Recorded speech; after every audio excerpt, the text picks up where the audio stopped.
En effet, le jeudi 18 juin 2026, l'Union européenne a voté une résolution qui a dépeint un tableau sombre du Burkina Faso. Cette résolution a été portée de façon démentielle par le général français Christophe Gomard. Est-il besoin de rappeler que ce sont ces mêmes acteurs, dans le même Parlement européen, qui ont porté l'ignominieuse résolution le 12 mars 2026, exigeant la libération, je cite, immédiate et inconditionnelle de Mohamed Bazoum, fin de citation.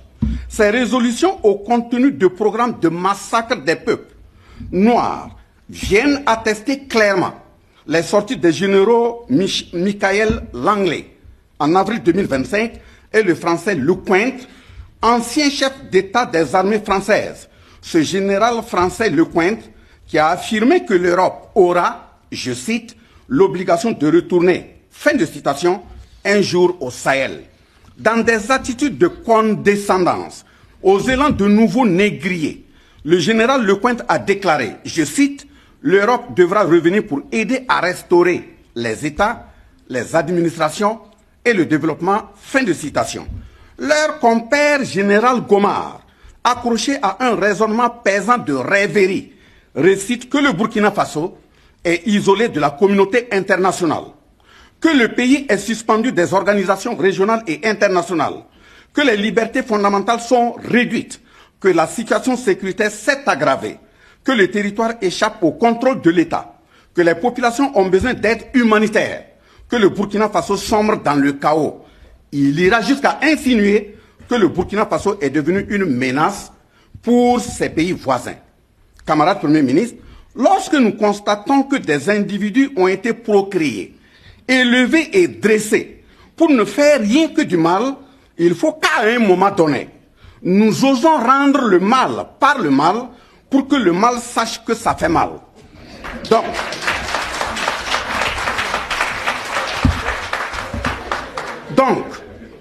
avant ma mise au point, je tiens à renouveler nos sincères reconnaissances aux peuples et leurs dirigeants toujours dotés de décence et du sens de dignité et d'honneur leur permettant de comprendre la lutte de souveraineté au niveau de la Confédération des États du Sahel. Quant aux autres dirigeants, surtout occidentaux, et en particulier ceux et celles qui prennent l'intérieur du Parlement européen comme un endroit d'action incestueuse, d'un lieu de barbecue et festin à chair humaine, arrosé de coupes débordantes de sang de leurs victimes durant des millénaires, des petits-fils d'aujourd'hui, comme leurs aïeux d'hier. Je rappelle ceci. Pendant 10 longues années, le Mali a vécu dans son âme et une totale désolation sous le regard infantilisant et action de mercenariat dévastatrice des puissances étrangères, la plus grande menace terroriste de son histoire. Les conférences internationales se multipliaient. Les sommets se succédaient. Les théâtralisations appelées opérations militaires étrangères étaient présentées comme indispensables.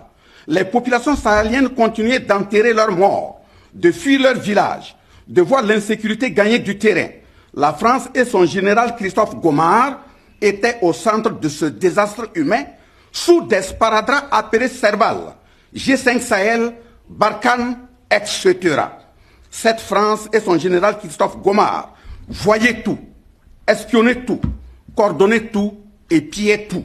La France, avec la complicité de ses compères occidentaux, ont joué exactement le même jeu macabre de la conférence de 1884 sur le partage de l'Afrique en appliquant exactement le contenu du Code noir de 1685.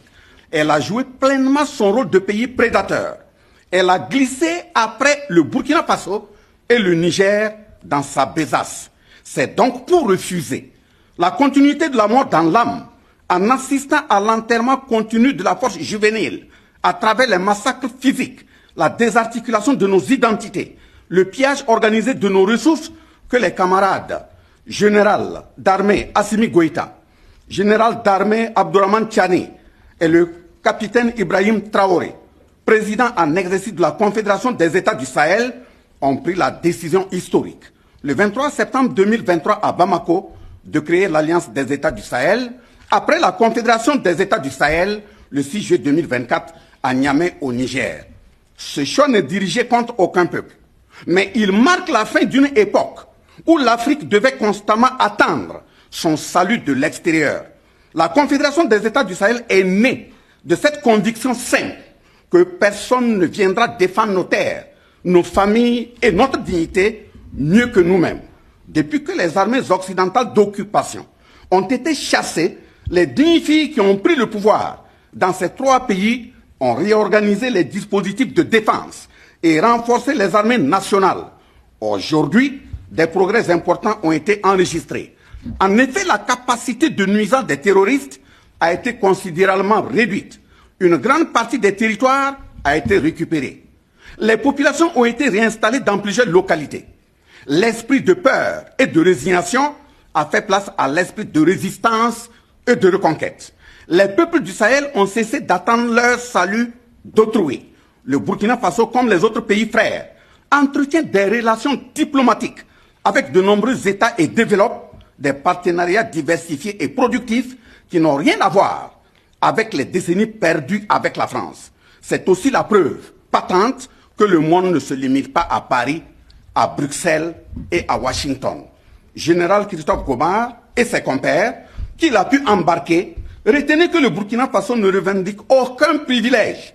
Il exige simplement ce qui est dû à tout peuple libre. Le droit de choisir ses alliances, ses orientations politiques et son modèle de développement. Les générations actuelles et futures africaines en général ne réclament pas la confrontation avec le reste du monde. Elles exigent le respect pur et simple de ses choix politiques, économiques, culturels et sécuritaires. Elles ne commandent pas la charité, mais exigent sans complaisance la dignité. Elles ne refusent pas la coopération, mais rejettent formellement la domination. L'histoire retiendra peut-être que le réveil africain du Sahel a été le symbole d'une Afrique décidée à reprendre la maîtrise de son destin. Les peuples de la Confédération des États du Sahel ont décidé de marcher debout et n'accepteront plus de la façon assumée de revenir se remettre à genoux. Chers dirigeants occidentaux, symbolisés par des Lecointre, des Gomar et des Langlais, libre à vous de poursuivre dans la manipulation et la désinformation. L'Afrique vous voit prêt à redescendre comme dans les années de la traite négrière afin de remplacer les supplétifs de vos armées appelées terroristes en perte de vitesse au Sahel. Mais les nouvelles générations africaines en solidarité avec les autres peuples du monde épris de dignité, d'honneur, de justice, du progrès social et de paix vous attendent de pied ferme. C'est pour cela que je condamne fermement les scènes de désolation observées en Afrique du Sud et qui déshonorent les peuples d'Afrique, salissant de toute la solidarité africaine apportée à ce pays frère pendant les moments sombres dans les griefs de l'apartheid. Nous adressons notre profonde compassion à l'ensemble des ressortissants meurtris, parce que l'Afrique a besoin de la solidarité entre ses fils et filles et partout dans le monde. Camarades Premier ministre, l'heure n'est plus à l'attentisme, mais au renforcement dans l'organisation, l'unité et l'action des peuples noirs, partout dans le monde, en solidarité avec tout peuple épris de valeurs humaines, car c'est en conjuguant nos efforts, nous démontrerons que notre jeunesse n'est pas seulement l'avenir de la Confédération, elle en est déjà le moteur. Vive la Confédération de l'Alliance des États du Sahel, vive la coopération fraternelle entre nos peuples, que Dieu et les membres de nos ancêtres nous accompagnent, la patrie ou la mort, nous vaincrons. Je vous remercie.